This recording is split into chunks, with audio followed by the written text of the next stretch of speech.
నేను లాస్ట్‌గా 2 క్వెషన్స్ అడిగి క్లోజ్ చేస్తా. డైలీ ఎన్ని వాకిన్స్ అవుతాయి మీ 4 కలిపి? On and average. Week days అయితే ఆన్ అండ్ యావరేజ్గా ఒక్కొక్క అవుట్లెట్లో యూ కెన్ సే అరౌండ్ ఒక 3000 మెంబర్స్, హ్మ్. ఒక 2000 to 3000 మెంబర్స్ వీక్ డేలో వాకిన్స్ ఉంటాయి. ఓకే. స్విగ్గీ జొమాటో ఆర్డర్స్ ఇవన్నీ కలుపుకుంటే అదొక ఇంకొక 1000, ఓకే. ఒక 500 to 1000. హుహుహు. అంటే ఆల్మోస్ట్ ఒక ఎవ్రీడే వీక్ డేస్లో అయితే ఒక 3 నుంచి 4,000 ఇవి ఉంటాయి వాకిన్స్ ఇంటూ 4 అంటే ఒక 12,000. ఓకే. ఒక 12,000 మెంబర్స్కి మనం వాకిన్స్ అవుతూ ఉంటాయి. వీకెండ్స్లో అయితే ఇంకో 30 to 40% పెరుగుతుంది. అచ్చా! ఓకే. అంటే ఒక 18,000 19,000 వాకిన్స్ అవుతాయి. 18,000 to 19,000 వాకిన్స్. ఈచ్ అవుట్లెట్కి కార్ కౌంట్, అంటే ఒక కార్స్ మన దానికి ఎన్ని వస్తాయి అని అంటే, ఎందుకంటే మన దగ్గర వ్యాలే రికార్డ్ ఉంటుంది వ్యాలిడ్ కదా. రికార్డ్. సో ఒక కార్ కౌంట్ ఈచ్ అవుట్లెట్కి లెక్కేసుకుంటే కనుక పర్ డే ఒక నాట్ లెస్ దాన్ ఒక 700 నుంచి 800 కార్లు వస్తాయి పర్ అవుట్‌లెట్‌కి. పర్ అవుట్లెట్కి. ఒక 700 కార్లు. సో 700 to 800 కార్స్ ఒకటే, బైక్స్ కాదు. Okay. I'm just talking about only cars. Okay. 700 నుంచి 800 కార్లు వస్తాయి పర్ డే. మీ మీ మీ దాని గురించి చెప్పండి. అంటే అదర్ అవుట్‌లెట్స్ మనం మాట్లాడలేం కాబట్టి, మీ అవుట్‌లెట్స్‌కి జొమాటో, స్విగ్గీకి వచ్చే ప్రాబ్లమ్స్ ఏంటి? యూజువల్గా స్విగ్గీ జొమాటోలో ఏంటి అని అంటే ఆబ్వియస్లీ ఎంత కంఫర్ట్ అయితే కస్టమర్స్కి, it's all comfort for customers. హ్మ్. హ్మ్. మనం ఇంట్లో కూర్చుంటే మనం ఆర్డర్ పెట్టుకుంటే మన ఇంటికి వస్తుంది ఫుడ్. అవును. So that is a comfort. So comfort needs more money. అవును.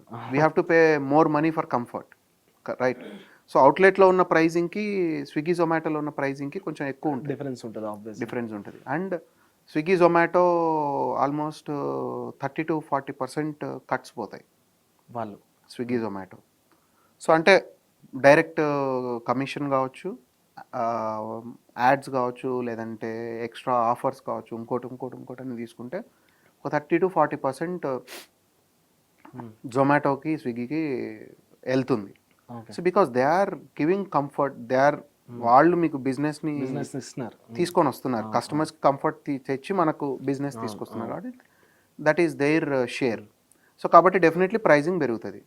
సో ఇక్కడ కొంచెం ప్రాబ్లం వస్తూ ఉంటుంది, అంటే మన మార్జిన్స్ చాలా తగ్గిపోతాయి స్విగ్గీ జొమాటోలో. కానీ చాలా మందికి ఏంటంటే అది చెప్తున్నాను కదా స్టార్టింగ్‌లో, ఒక మన ఫుడ్ బిజినెస్ స్టార్ట్ చేసి స్విగ్గీ, జొమాటో వస్తే సరిపోద్ది, మనకి బిజినెస్ పెరిగిపోద్ది. స్విగ్గీ మార్జిన్స్ జొమాటోలో ఎప్పటికీ పెద్ద ప్రాఫిట్స్ ఏమి ఉండదు రెస్టారెంట్ ఓనర్కి, నిజంగా? To be honest. నిజంగా జొమాటో, స్విగ్గీ నుంచి స్విగ్గీ జొమాటో ఏంది అని అంటే నీకు మార్జిన్ అంత, నీకు పర్సనల్గా యాజ్ అ రెస్టారెంట్ ఓనర్ పెద్ద మార్జిన్ ఉండదు.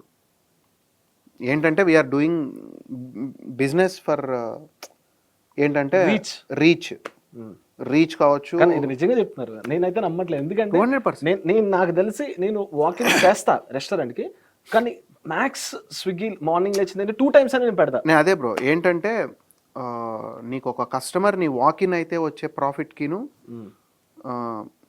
ఓకే.